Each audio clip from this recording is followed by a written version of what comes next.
Bonjour à tous.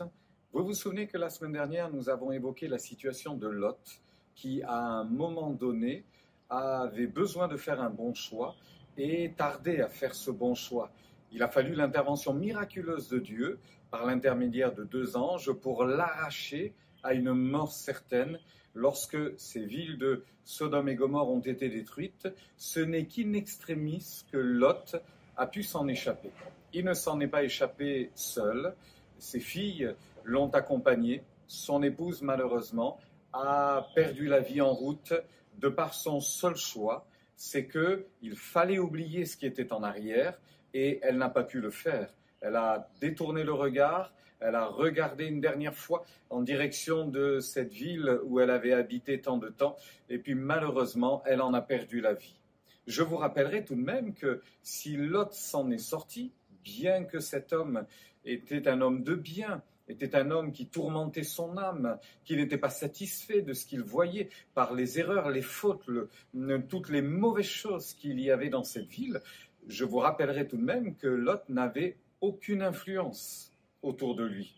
Aucune influence sur le choix de ses gendres, aucune influence sur les choix de son entourage. D'ailleurs, lorsque des hommes mauvais sont venus frapper à sa porte violemment, en lui ordonnant de laisser sortir ces hommes, ne sachant pas que c'était des anges évidemment, qui venaient de s'arrêter chez lui, il a même essayé de négocier une sortie effroyable, une sortie terrible de cette situation de crise en offrant ses propres filles au penchant pervers de ces hommes. Heureusement qu'il n'en a pas été ainsi, heureusement qu'il a été épargné, que ses filles l'ont été aussi, mais je dirais miraculeusement. Donc vous comprenez que Lot n'avait aucune influence, non pas ni même pour son entourage et encore moins pour sa propre vie. Cependant, il en est sorti victorieux. Pourquoi ? Parce qu'un autre homme a eu une grande influence. Et cet autre homme, c'est son oncle, c'est Abraham. Et je m'arrêterai sur l'influence que nous pouvons avoir, vous et moi, aujourd'hui encore, lorsque nous nous approchons de Dieu et lorsque nous prions. Vous reviendrez, si vous le souhaitez, sur ce texte de la Genèse au chapitre 18 et chapitre 18, chapitre 19. Il y a toute cette histoire qui est autour de la vie de Lot et justement de cette intervention miraculeuse de Dieu lorsque, ça a été un sauvetage incroyable, lorsque ces anges sont venus le libérer. Il nous est dit que Abraham, en pleine chaleur du jour, va recevoir la visite des anges, même si il faisait bien chaud. Et il faut reconnaître que lorsque dans la Bible il est question de ces différentes étapes de la journée, le point du jour, la chaleur du jour et le soir, il y a comme une image spirituelle derrière cela. La Bible dit que la nuit descend, où personne ne pourrait travailler.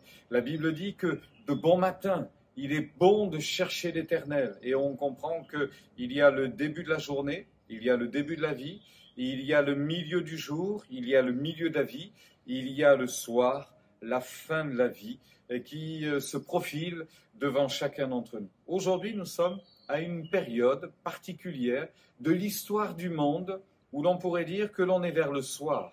La Bible dit que la nuit descend, où personne ne pourra travailler. Alors qu'il faisait jour encore, Abraham a pu intercéder, il a pu travailler pour Dieu et devant Dieu. Alors qu'il fait nuit, Lot ne peut rien faire. Alors que la nuit descend, Lot est prisonnier de ses choix, prisonnier de ses ennemis, il n'a aucune influence. Alors je viens vers vous, parce qu'il fait encore jour, je viens vers vous, parce qu'il est encore temps d'avoir de l'influence. Non pas de l'influence sur Dieu, mais de l'influence dans le monde qui nous entoure.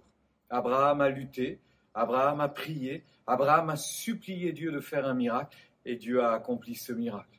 Alors que Dieu nous donne encore aujourd'hui l'envie, la joie, la force de nous approcher de Dieu, parce qu'il y a encore de notre part la possibilité d'avoir de l'influence pour le salut des perdus, de l'influence pour ceux qui se perdent, de l'influence pour ceux qui ont besoin du secours divin.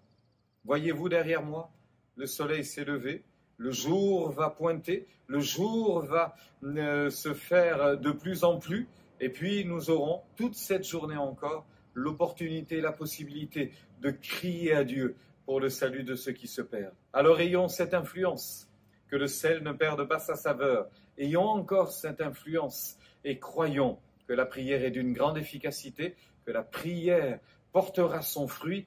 Attendez-vous à Dieu. Attendons-nous à Dieu aujourd'hui encore. Prenez courage. Le Seigneur entend la prière, il vous bénira et il vous exaucera. Bonne journée sous le regard de Dieu. Soyez influents par votre action dans la prière, dans le secours à Dieu vers lequel nous crions. Il est fidèle et il va bénir toute cette journée.